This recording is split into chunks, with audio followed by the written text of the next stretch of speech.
Welcome to Carter's Corner Pocket, where we feel the rocket. Today, I'm talking GameStop. GameStop right now up 1.6%. The real thing today, yo. B De Niro, what's up? Sergio, welcome. Afghan Battle Rat, yeah. Can't stop, won't stop, man.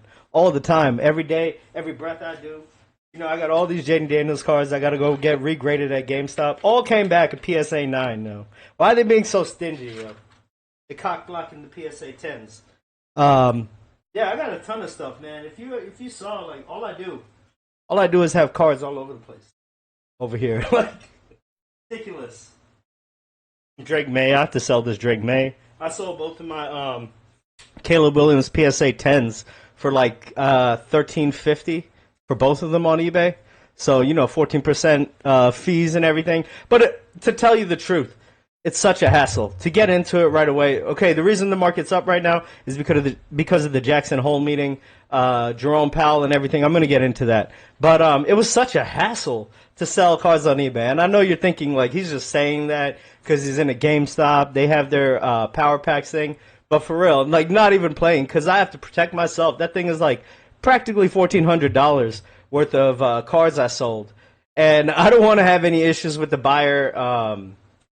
With the buyer saying I didn't put in the right card, or I put in a PSA 9, or something along those lines, or I didn't even send anything, and it was an empty box. So I had to set up my phone, record everything, record me boxing it, record the shipping label, put the serial numbers to the phone and everything, and up to the lens, and all box it all, tape it up, and put the shipping label all in one thing. And then as I walked up to the post office to drop it off, I recorded that too, because there is no way in hell I'm going to get caught, you know, by some stupid-ass buyer telling me, you know, I didn't do something, or they're trying to put a claim on me, and then I just have to deal with something else. With GameStop, you can sell it instantly back to the Power Packs app, where I showed in another short. It takes less than 24 hours if you sell it to PSA through the GameStop Power Packs app. So it's just so much easier. That amount of cost, time, driving, gas, just the concern of it. And honestly, to tell you the truth, now to get my $1,400, I had to ship it to an authenticator at eBay. You know, all right, cool. I like that. As a buyer, I like that. My cards get authenticated. I had to ship it to an authenticator. And then that jumps all the way across the country in California. It's probably going to take 4 or 5 days. And yeah, he has to authenticate it. And then once it's authenticated, then I get my cash. So it's a long process, so long-ass process. CEO, yo, because I can. What's up, man? MG, what's going down? I see Sean H. Amber, welcome. Michael V, let me see. Let me read the chat. Hear about CEO. I lost most of his stock after margin loan to JP Morgan. Royal Bank of Canada backfire. Margin calls were optically very challenging. No, I haven't heard of that. I have to look that up. Honestly, all I've been doing is looking at card ladder stuff, GameStop's competition, just to see the difference. And what I'm seeing is that GameStop's going to kill this thing. Like, we're going to murder it. We're going to take over the whole market. You know, GameStop is the only place you can go to and have a great chance at getting Pokemon cards on a Saturday. You know, they used to do it Fridays. I think they shifted it to Saturdays. But, like, it's almost guaranteed. The Venusaur box that I opened, they had so many. The employee was telling me, they're like, we had so many cards. We had so many shipped to us. We had, like, the most amount of inventory we've had with these things. And they had it 2 days. Like, at least the next day in the evening, I walked in and I grabbed one for my son. So, well, for myself. I split the packs with my son and my daughter. But we have the inventory. We have the cards, you know? It's just... what am I freezing up for? It's just... it's the only place to go to, really, for collectors to be almost guaranteed a card. Because we still have the offer... Well... Select GameStops. My one does one per customer, which I was fine with. I'm not there to buy up everything and resell everything. I do this for fun, for my kids, just to spread awareness for GameStop. But what's the chart looking like? I'm just seeing it right now. First thing I noticed off the bat is this is bullshit. You know what? Up 1.55%. I know the markets are pumping because the Fed's probably going to cut rates. I'll tell you exactly why they're going to cut it. And it's not a good reason as to why they're cutting it. They're kind of forced, they're over-leveraged, and unlike GameStop, and they're going to have to cut rates. But guaranteed they're going to cut it, and I'll show you why. But right now, the reason I say GameStop, it's bullshit, is because 3.82% is the Russell 2000 index. which GameStop is in. It's up 3.81%. And look at Best Buy, who's in the same index, 4.17%. All we get is 1.55%. This thing is so tight, so tight. Like it needs to get laid, like so uptight for real, and then it needs to bounce, release some tension. You know, look at the weekly chart. It's absolutely ridiculous. Giant falling wedge, pop up, and then now we're forming another pennant over here, and it's all within a giant Dorito. They call it the Dorito of Doom. Let's go. I saw some simps on Reddit talking about Richard Newton. They're like, I missed the good morning, everybody's. It's like, why are you even in this stock? If your investment and mindset depends on Richard Newton, on another human being, why are you here? You know, you need to check yourself at the door. I invested for myself at the initial time in January.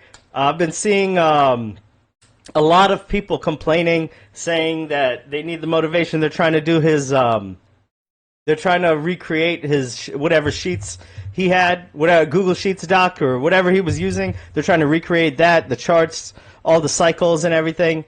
And I'm just here to say, just buy and hold, slowly accumulate. It's the only sure way to keep your stocks in the end. I don't know why the guy left, but I'm pretty sure he got fed up with options, the dips, the rips. But I mean, I'm gonna be here for everything, all of it. I started my channel when it was, I can't even remember honestly. Where we had like $12, $13, something like that. Michael Packard was talking to shit, but that's what it is. That's what it is. Sharon, what's up? Welcome. Yeah, so let me go ahead and see. So I have notes actually because I was listening to the Jackson Hole thing. Real quick notes, just so I can quote exactly what that fool Jerome Powell said. Fed Chair Powell opened the door to a rate cut. But I could have told you that. Let me show you right now why I know it's going to get dropped. Because President Trump, Mr. President Trump, buys more than $100 million in bonds since inauguration, disclosure shows. So if the rate's at 5%, you know, and then you know it's gonna, you would only put this amount of money into bonds if you know the rate's gonna get cut. That's why the whole time he's been clamoring for Fed Chair Powell to drop the rates. Because if he drops the rate, his 5% bonds, they're looking good in price. They shoot up in price. So this is how I know the freaking president is buying bonds just because he knows that the rate's gonna drop. That's why he's been pressuring Jerome Powell to do it the whole time. But now Jerome Powell wants to do it. I'm going to read the notes real quick. Baseline outlook. The reason for it is the baseline outlook and shifting balance of risk warrants shift in policy stance. July jobs reports is what swayed him. I mean, you guys are regular listeners over here. You guys know everything we talked about. This is exactly what's happening. But I said they're going to raise the rates, but it's all working in concert. It's the Fed has a dual mandate to keep unemployment low and inflation under control. So here you go. The slowdown in supply of there's a slowdown in supply of workers and demand of workers. It's an unusual situation, he said. Do you know why? AI is taking those jobs. And another thing, business owners, they don't want to hire people. They don't want to hire people because that costs money. And with the tariffs that's going to hit them, which he said right now. He suggested downside risk to employment is rising, labor market will deteriorate, and we could see layoffs quickly. We've been looking at layoffs nonstop. Companies have been laying people off. BP has had a plan from the beginning of the year to lay off 3,500 workers, and now it's at like 5,000 or 6,000, something along those lines. So all of this has been said, it's been done, it's in front of your face, and now they're just propping up the market. To me, honestly, I don't know. I can't tell you why. Look at this market. So freaking high. And I saw Marantz's video when I was in traffic in DC, a couple blocks from the White House, where this fool's buying up bonds. But yeah, so he explained it well. The carry trade, how they just go wherever the interest is less, so that they can, where they can get the better rate, wherever it's cheapest to borrow money. So over here, our interest rates are going down. So what's going to happen with that money? People are not going to be, they're going to pull out the money from treasuries, from bonds, and they're going to put it elsewhere. So where are they going to go? They're going to go overseas? Are they going to go to the yen?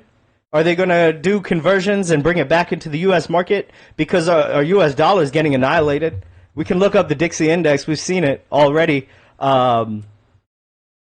Yeah, and another thing I was thinking, like Trump has all these businesses all across the world. That's one thing I wanted to do. So when he gets foreign currency and converts it into U.S. dollars at the end of the day, he's getting more cash in the end. So cheers to that. But I really don't care about anything else other than GameStop. To me, it's at an inflection point, just as this was at an inflection point before, and it popped up. Right over here, we're meeting the supply zone or the demand zone that I drew, which has been confirmed because it's been tapped on many times. No Tony De Niro. Look at the bottom of this has been tapped. The top has been tapped right here, here, here, and once again, we're getting right there. And we have the strong support line going all the way to the top. So where are we headed? Are we going to break this? Are you really going to break this giant thing and bring us all the way down here? Because technically, where would we come down to? $15 if we broke out of this, which I doubt that would ever happen. Because all we do is just buy up everything. Like pray. I pray that I pray that happens, and it's weird for me to say that. Like I feel disgusting saying that. But I'll just keep loading up, keep buying shares. Like, could you imagine if we knew back then? I mean, well, we knew. That's why we were buying the whole time at 10. Someone said you can go to 10 again. You know, you can buy at 10, 11, 12 again. I would do things so much differently. Even though I bought every single day, maybe I make it 2 shares a day, or 3, or 4, or 5. I would find a way. I would sell all types of fluids from my body. You know, just to get a share. Yeah, so there's that, right? Okay, so what else? Labor market deteriorates. He said we could see layoffs happen quickly. He acknowledged that they're caught between a rock and a hard place. His words, not mine. Rising risk to both sides of his dual mandates, unemployment and inflation as well. You already know, inflation ticked higher. The producer price index ticked higher. And that's only going to trickle down to us. Like, we already feel it in our wallets. Well, I can speak for myself. I feel it in my wallet. Every time I'm going to the grocery store all the time, and it's always over $100. Like, how much do we spend on groceries? I need to track it. I'm going to start tracking it more. Because whatever it's been is, like, out the window. I got to find another profession or something. Marantz has been going nuts on YouTube. That man, if he's listening, I hope he just, I don't know. I know he can handle it. He can handle anything. I know that. But I don't want him to burn out or anything. I know he's probably going to, if he watches this, he's going to laugh about it. But I don't want him to burn out. I want him to, you know, have good balance. Like in work, you have a work-life balance. And for me, you know, I make sure my work-life balance is straight. So, because if I die tomorrow, I want to die spending time with my family, doing things that I love, being around the people that I love. I don't care, you know, my organization, my company, whatever, they'll keep moving along while I'm gone, you know. So that's how you got to think about it, man. You got one life to live, and I guess my life is going to be in GameStop. But it's ridiculous. We're up 1.51%, while everything else, our competitors, the index is up almost 4% plus. So there's all of this going on. Rising risk to both sides of his dual mandates, unemployment, inflation. Effects of tariffs, this is what he said, effects of tariffs on consumer prices are clearly visible. Expects it to accumulate over the coming months, even more. So get ready to start spending some more on some eggs. Maybe they'll drop the eggs a little, but they'll raise everything else up. You know? Yeah, short-lived, this is what he said. It'll be a short-lived one-time increase. But one time does not mean all at once. I'm like, what the fuck are you talking about, yo? You and your wordplay. One time, a bunch of times is what he means. So he screws us up the Tony De Niro. Derek, what's going down, man? Welcome. Thank you for all the support, yo. Everybody up in here. Y'all all straight. I got 17 people watching. That's what's up. 17 more than I expected from when I started, but let's go. Fed officials, this was the notes. This is how I knew anyways. The notes, the meeting minutes, beforehand. This how it shows I was going to do this yesterday. I was planning on it, but then just time started ticking away, and I have like an hour long probably to go, and then, time just went away, and I had to pick up the kids, and then I went on a walk with my wife and the baby. I did that again today. It was awesome. It's so awesome to get to talk about like family, life, just where we're going, where we are as parents, how we can grow, how we want our children to grow, how we want to navigate our children in this world, different things like that. It's just awesome to do that and have alone time with my wife, alone time with my baby, walking around while the kids are at school. Now I'm able to do that. So that's the reason why I didn't go live yesterday. I was planning on it yesterday and today, but yeah, whatever. These are the meeting minutes, and it's funny to see. Federal Reserve officials believe inflation from new tariffs is just around the corner, and that American consumers are going to pay the costs. Minutes of the Fed's July meeting show.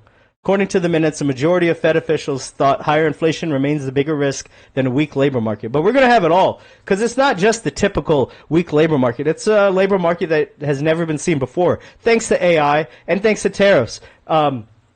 People, businesses, managers, business owners are automating things more, only to lay off people or let go of employees or not hire anymore, not expand anymore. So they're going to have AI do their job, and people, hey, the next generation doesn't really want to work too hard, but I'm not going to be that old person talking about the next generation. But yeah, so it's a combination of both things. It's layoffs are there. Rising costs for businesses, small businesses, so people don't want to hire, or they're going to let people go and lay off. They're using AI to supplement those jobs, which AI is not that great. So yeah, AI is not that great. It constantly makes like repeated easy mistakes, because I check up every single thing that I do with AI. One time, like I said, it didn't even add up to 100%. I was looking for like a formula for something. I think it was for baking or something along the lines like formula of flour to this, to this, to this. And whatever it gave me, the percentages added up to 80%. So that's absolutely ridiculous. Like, you can't do math. And then something else the other day, I can't even remember. It was just so simple. It was something like a calendar. I wrote Jan 16th, 2026. And I can't even remember why.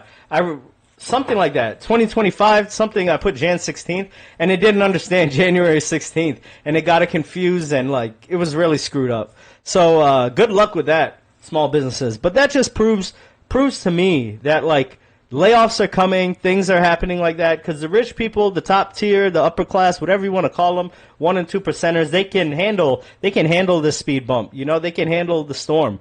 The smaller businesses are not going to be able to. They're going to stretch it out. They're going to lay people off. They're going to use AI to supplement supplement jobs.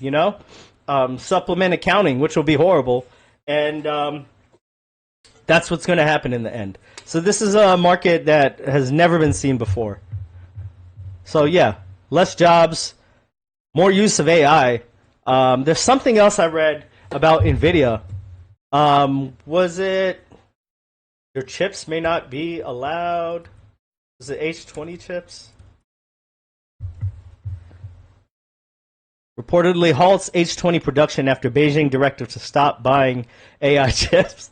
Okay, cool. Well, that'll be good for NVIDIA's earnings. Like, yeah. So 90% of the earnings in the S&P 500 was driven by hyperscalers, AI stocks. So 90% of the earnings. So tell me we're not over leveraged over here when the Mag 7 controls like 40-50% of the S&P 500's market cap. So yeah, let's just move it along. We know the bullshit that they're doing. There's no political parties. It's just them versus us, and that's it. So like, once you get your mind right, once you know that, once you like, I feel like being a GameStop investor by like this point, if you're like it should really wake your eyes up to what's going on. Absolutely, it should wake your eyes up, let you know that it's us versus them, and I don't even look at them. I don't even look at them. I don't even give them like any credence in my mind. But let's go along. 20-year, they can't even auction off their treasuries. The Fed's just going to buy it back. Weak demand at the 20-year treasury. That means people don't want to go long on the U.S. with the U.S. dollar. It's not good, and it's consistent. weak auctions of the 30-year treasuries and the 20 years. So yeah, Trump buys 100 million. That's how I know it's going to get cut, because he knows it's going down. That's why he bought it all up, bought up 100 million. His bonds are going to be worth so much more once the Fed cuts its rates. So what else are we doing over here? Something else, I just read it. I did it over here in the beginning. Default warnings start to pile up in private credit market. I'm going to read this quick because it's already 3:20. I only got like 30 minutes. And I probably am not going to get through everything. So we'll see. Bloomberg warnings on defaults starting to pile up in the $1.7 trillion private credit market, prompting at least some analysts, Tony De Niro, to raise concern about underappreciated risks of the Wall Street's favorite money spinners. Losses have been contained. Let me get to the numbers. Default rates for the market are currently in the 2 to 3% range. I think it's 2%. And it raised to 3%, so this article is actually wrong. If so-called non-accrual loans were included, the ones that don't accrue anything, that they're just given cash, those on which lenders expect to book losses are added to the mix. That rate climbs to 5.4% default rate. So yeah, so things are all over the place. I don't need to concern myself investing in indexes, worrying about what this person's going to say, what that person's going to say. GME over here, I see bearish divergence right now. Is this a short? Is this a? I'm tired of looking at the 5-minute chart. Seriously, 30-minute chart is like the minimum I like to look at. What's going on? We got one here, one here. It's not too bad. Just a regular pullback on the 5-minute chart is showing divergence. But let me go ahead and look at the daily over here. The SPY is showing absolute bearish divergence with the MACD and the actual stock. Look at this shit. There's no doubt there's a pullback. And I got to see on the 1 minute to see if that's a gap. Because if you look over here, boom, let's see. Put this over here, just rising up. Look at the MACD, straight curling down, absolute downward trajectory. They couldn't be more far off each other. So it's an absolute pullback, going to come down to where? I don't know, 600, something like that, something along those lines. Maybe if that's a gap, it'll come down to that gap. But really, like I said, who cares? I'm into GameStop, and that's my thing. You know, why am I into GameStop? Because of the power packs. Absolutely, Derek. Family first. Aaron Hoopty Rides. What's up, Carter? Moran speaks highly of you. Keep up the good work. Thank you, man. Rance is awesome. He's probably going to go live. That man's been social media. He's probably live. There he goes. Live right now. I'm going to tune into him in a little. But I had to get I have to go live because if Morantz goes live, I'm going to be watching the show. You know? Yeah, so let's go ahead and look at what am I doing over here. Courtyard.io and the person that does it. What's his name? What is his? Nicolas Lejeune. Okay. Courtyard.io is going to make us a ton of money. Let me just jump to it real quick. Why we're going to make a lot of money? It's GameStop. Like, I'm just so incredibly happy about our Q2 earnings, but I'm really even more excited about the Q3 earnings, and then Q4, and then Q5 and 6 and 7, 8, 9, 10. You know, Tony De Niro is going to die over that. But Courtyard.io is making so much money. You know how you know? You can track it over here. Because they give out NFTs. You know the NFT marketplace that people said is dead? Michael Pachter said is dead. Ryan Cohen's an idiot. We lost a lot of money. What if that NFT marketplace was all testing? What if it was just testing for this? You know? Maybe it was initially put out to go do what it was doing. But regardless, Ryan Cohen is who you bet on. You bet on the CEO of the company leading the ship. Now he has turned it around. Look at the balance sheet. Financially, we're in an amazing position. $9 billion in cash, no debt. No, I'm kidding. the $4.2 billion in cash that were senior convertible notes. You know, free money that was given to us, and we have the choice just to give the cash back in a mix of shares or cash. And why would an institution give us cash like that? Because they want the shares. They want the shares. They want the shares, volatility trading. We know all of that in between, but where's the volatility? Please tell me the volatility of the stock, because we've just been trading sideways. You think volatility traders are happy with this? Hell no. They want the ups. They want the downs. That's why they got into GameStop. But in the end, they want the shares. They don't just want their cash back. But we have look at the times we're in. Look at what's going on with inflation, stagflation. Ryan Cohen's just sitting, chilling on the side with $9 billion in cash, endless possibilities. While he's doing that, he's launching high margin products, high margin revenue streams. Retro gaming is a high margin revenue stream, very high margin. Because what do we give people? All you do is hear people complaining about how little we give them. You know, and it's fine with me because I'm a GameStop investor. But here, let me see real quick. To YouTube and ultimately 1745. They ship their cards. We kind of realize afterwards in the current environment for crypto that the consumer that we have, there's a huge market for cards, but the consumer that we have are not especially into crypto and don't have a crypto wallet or don't. Yeah, so this he's describing our target market demographics. If you want to know more about it, this is a good listen. Know what the gas fee is, or like all of that complexity, USDC and so on. And so we realized that we need to abstract the complexity of the blockchain, because the blockchain people care mostly about buying an NFT that has a super high volatility that might 3x within 2 days, which physical collectibles rarely do. And so we were trying to merge those two worlds. And so that's why we built the first marketplace that's like fully Web 2 that's backed by Web 3. So no gas fees, no gas fees. We create an account for you. You pay with a credit card if you want, or pack digitally. So that's what I was saying. The whole time along, NFT market shut down, hearing everybody just pull cheap shots all over GameStop. Not thinking that GameStop is trying to innovate. They're trying to be in front of everything. They're trying to be leaders in some type of marketplace. You know, obviously we didn't know the absolute vision, but we knew the visionary, Ryan Cohen. He's taking GameStop to places that have been unseen. You know, like untapped markets. This is a market that's just barely been tapped. There's arena packs, which run out of stock. Courtyard.io, I was looking them up. It looks good. The CEO looks good. I haven't looked into his history too much, but it looks good. The website looks good. It's got fluid graphics. Some people complain it's a little slow sometimes, but their polls are not as good. Like the amount you get back for your investment, whatever you put, gamble, whatever you want to call it.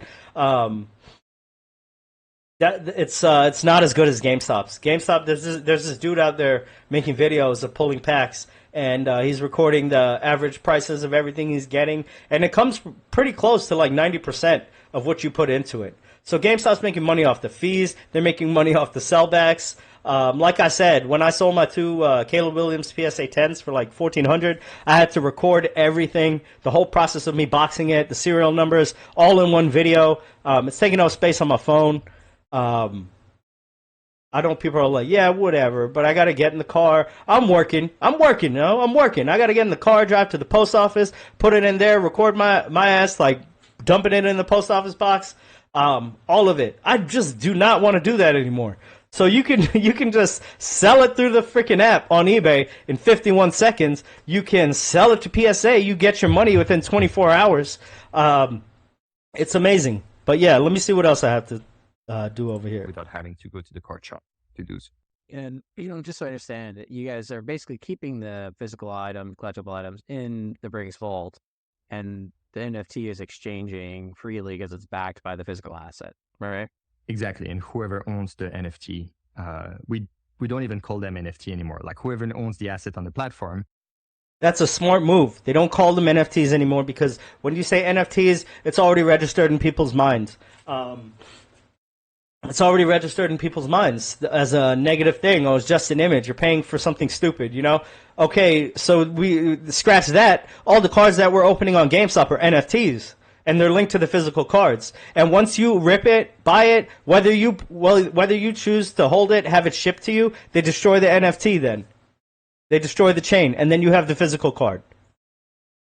Can, at any point in time, say, I want to redeem my asset, and then we destroy it, and then we ship it to you. Interesting. Okay. And how often are people redeeming that?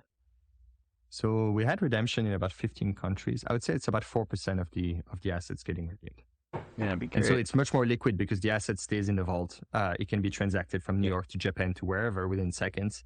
and you have the whole history of like transaction for those assets, and you can do a lot more things because it's on the blockchain. So rather than us doing like things like collateralized lending, where you can put your asset as a collateral and borrow money, a lot of platforms do that in the collectible space. But now we can just, without having to build it ourselves, we can just go to a platform that does that on the blockchain and say, here are the assets, and just integrate with them because they can use the blockchain to prove that the person owns the asset. So that's really the power of the blockchain, where you can only transact, like not only transact on our marketplace, but on any other marketplace that's compatible with what we do. That is pretty powerful. Physical items stored in PSA's vault. The NFT that's linked to it, it's being traded back and forth as we go along. When it's withdrawn, the NFT is done. You know, it's destroyed. Yeah, everyone goes around saying GameStop's marketplace is a failure. Yeah, it was just a beta. It was a test. And look at the way Ryan Cohen has pivoted. And we're gonna, I hope we get time to look into it. Yo, Derek, I see you, man. What's up? CCP, how do we super chat you? Yo, you can't super chat me right now. I'm not that big. I don't even know how many subscribers I have. Like 480. I think at 500 my super chat and stuff turns on. But trust me, man, I don't want anybody's money, man. I'm just here. The reason I started it, and I'll never lose it. I just wanted to speak the truth about GameStop, about how the market's manipulated, put financial criminals in the light, you know, and I'm going to continue to do that. That's the reason I started this whole channel, and that's the way it's going to be the entire way. Never here for monetization, none of that, but it's growing, it's doing good. Just put that money in GameStop, bro. We'll be straight. Don't worry about it. Let's see. My freaking mouse, yo. What's going on with it? Okay, cool. Let's see. What's the next timestamp? Yeah, so 22 minutes.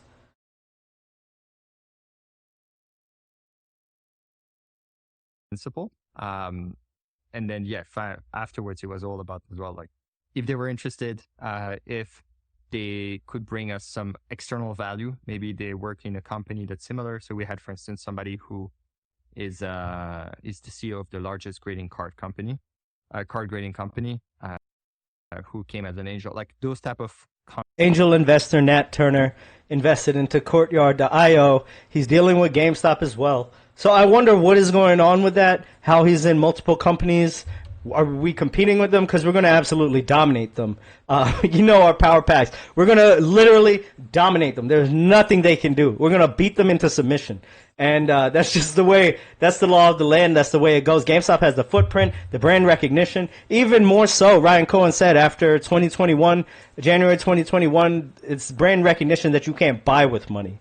We have investors out here making YouTube videos, YouTube channels. Moran's going hard every day, multiple times a day, speaking on everything. But we always bring it back to GameStop, to the focus. And why do I talk about Fed inflation? Why do I talk about rising prices? Why do I talk about other stocks? Because GameStop is the only stock you don't have to worry about it.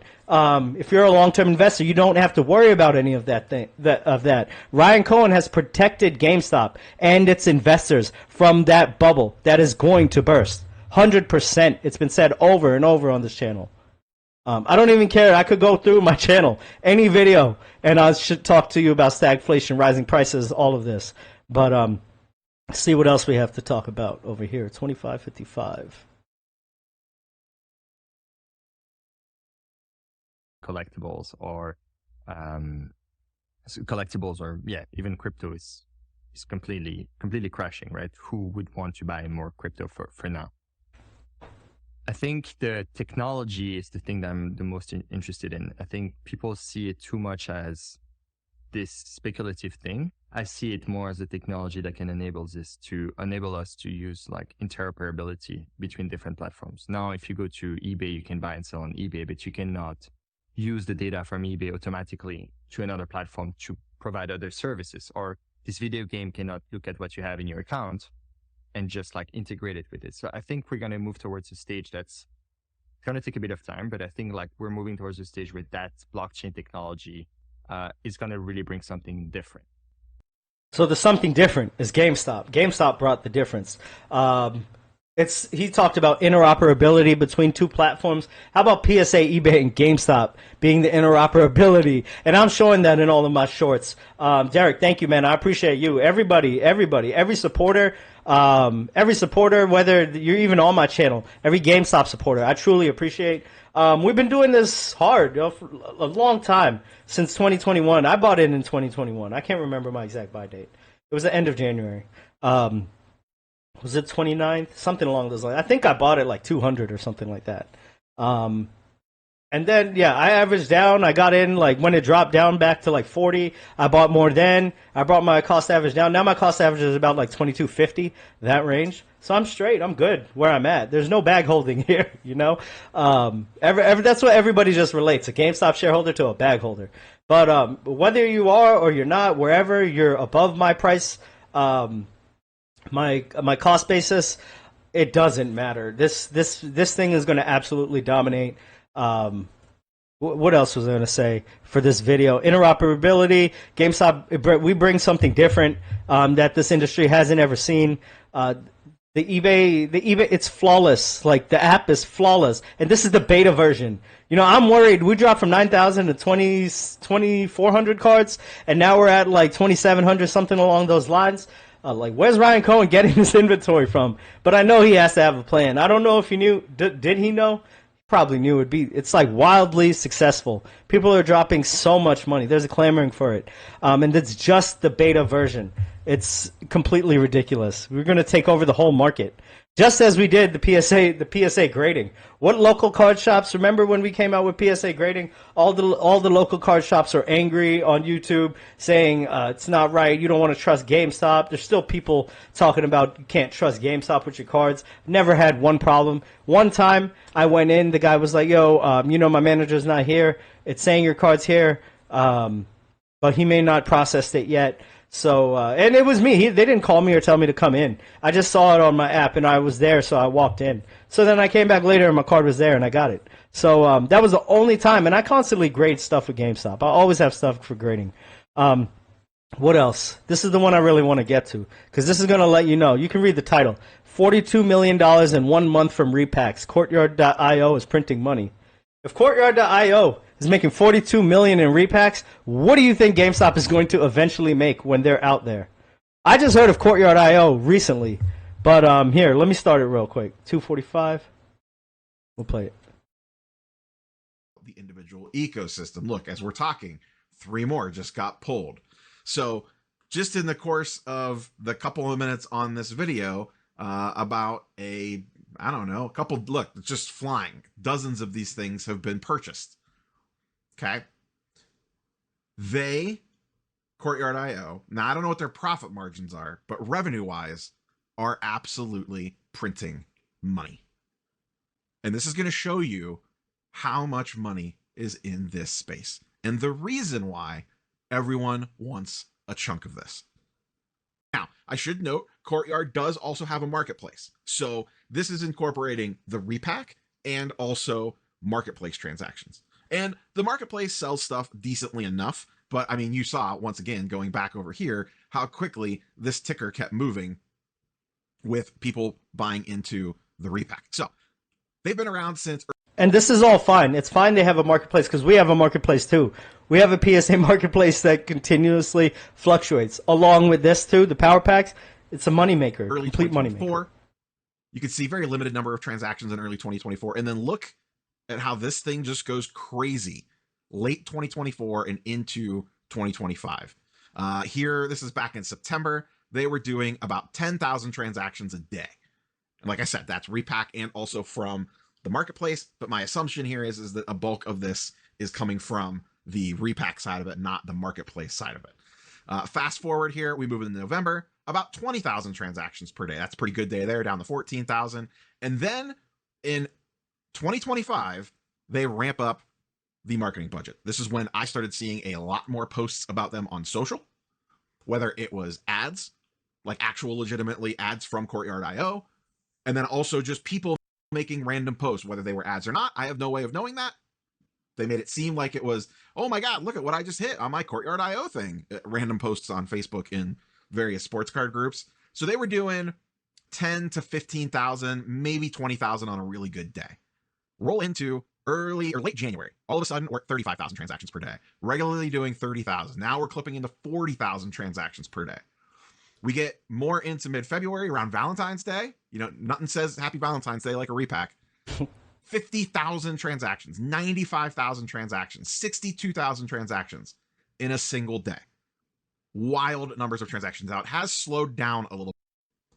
So, as we can see back in early 2024, you know, they weren't crushing it.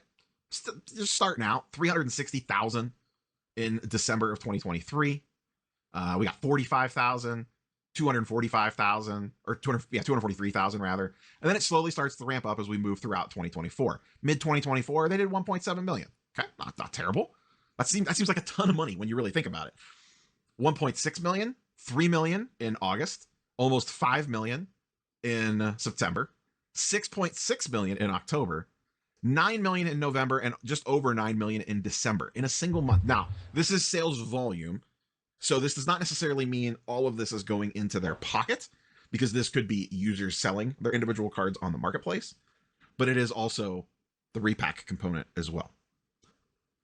17 million in January. February, 42.6 million. You hear that?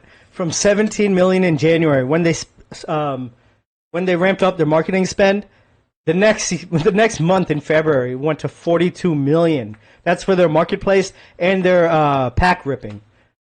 So what do you think GameStop's going to do? Seriously. I had a GameStop manager contact me. He was messaging me on TikTok or something, and he was like, yo, I'm a manager at GameStop. He's like, I'm curious about this. How'd you get access? He's like, they haven't really told me too much about this. And he was telling me, I explained it to him. He was like, oh, it makes sense. That's probably why they had me box up all my stuff, all my PSA cards, and they asked for us to ship it all to the warehouse. And that's probably what they're doing, just taking it in, boxing it up, shipping it out to the warehouse, and handling it that way. So I don't know how they're going about it. Maybe I'll ask them a few questions. I don't want to out anybody or do anything wrong. But yeah, 42 million in 1 month, absolutely crazy. 42.6 million in sales volume. Dollars. March. We're halfway through March. 24 million. They're probably going to clip February. Remember, March is a slightly lower month. Now, a decent chunk of this is Pokemon. In fact, about half of this is Pokemon. There is a Pokemon-only version of this chart, and you can see. Yeah, so that's another thing. Out of $42 million in the month of February, that's not profit, that's volume, right? Sales volume. So out of 42 million, just imagine GameStop's balance sheet when the quarters start ticking, when this thing goes full blast. You know, every single quarter keeps adding up and our inventory starts growing. People keep selling things back. I've been looking at it. A lot of people sell this stuff back. A lot of people sell their cards back. I guess those are the gamblers, right? Because they just want their cash for another roll. Just like at slot machines. That's not me. I'm holding all my stuff. And I got to show you something, too. But out of the 42 million, 24.8 million of that were Pokemon. Over 50%. I think it's around 57, 58% were Pokemon cards. And they do, like, ours is going to be even more because we only do football and Pokemon. They do all different sports. February, 24 million alone just in Pokemon. So over half in Pokemon. Now, once again, that stuff is in big trouble. The amount of money that the repack side of things keeps the hobby afloat, keeps the liquidity moving around the circle, allows you to open a box or buy into a break and hit a card and send it off to grading and get it graded and then sell it to one of these companies or one of these people, put money back in your pocket so you can rinse and repeat the entire process all over again. And then meanwhile, you got the gamblers on the other side that are sitting over there pulling the slot on the slot machine to get these cards out of the repack. And then in Courtyard's case, immediately selling it back to the repacker for 80% or whatever. I don't know what they offer, but whatever they offer. That's the thing. Imagine we get to a point. Like, these are just things I've been thinking. Like, imagine people playing games, playing the actual Pokemon game. I just collect different cards and stuff, like, for artwork and everything. Like, my daughter wanted this this card. It's probably worth nothing. It's a Briar trainer, but she's like, it's very pretty. So I'm like, go ahead, have it. She's like, really? I can have it? I'm like, yeah. And like anybody else, any adult on here looking at Pokemon cards, like, that's a $2 card, you know? But like, I do it for like passion. I like passion in life, you know? That's why I'm here. Like my passions, I go full on in because I only have one life, you know? If not this life, then when, you know? That's how you got to think about it. So this GameStop, if not this life, then when? You know? So it's going to be this life. I'm going to make it my life. I'm going to do free advertising for it all the time, all day, every day. And that's the difference between GameStop. That's why I invest in it. Because just like me, there's many other investors like you out there. The ones that are hurt because Richard Newton left, they'll come around, you know, or they'll leave. But it'll balance out in the end. The stock price will catch up to where it belongs and where it deserves to be. And yeah, if you want to talk TA, we got all the TA you want. You know, we're shooting up out of this thing. That's the thing. Imagine a world where GameStop has people playing the game with trading cards, with their PSA graded cards online from the vault, you know? But not only that, not even that. Imagine Pokemon ripping cards, ripping a pack. Like just the pack you buy, you rip it open, and then you can get them graded. You can pick, oh, I got a hit, I want to get it graded. Click on it, send it through GameStop's Power Packs app to PSA to get it graded, and sent to you or put in the vault. That'd be so smooth. You can rip a Pokemon pack, select to get it graded, send it straight to PSA without actually touching the cards or anything. And then you can choose to have it sent to you or not, or something along those lines. Man, I'm not Ryan Cohen. You know, I'm just an investor. But there you go. There's so many different infinite possibilities that GameStop can do. I know Ryan Cohen's taking it all into account. So, yeah, there's that. There's this video. I think I'm going to save it for another stream because I'm running out of time. There's one last thing I want to check out. My collection, which is really freaking cool. Because if you see, I bought this one for 100. Holy Nikes. No. I bought this for 100. It was valued at 118. Then the last time I made a video, a short, I think, it was 124. Now it's 153. PSA offer 109. So, yeah, there's that. So that's cool to find out.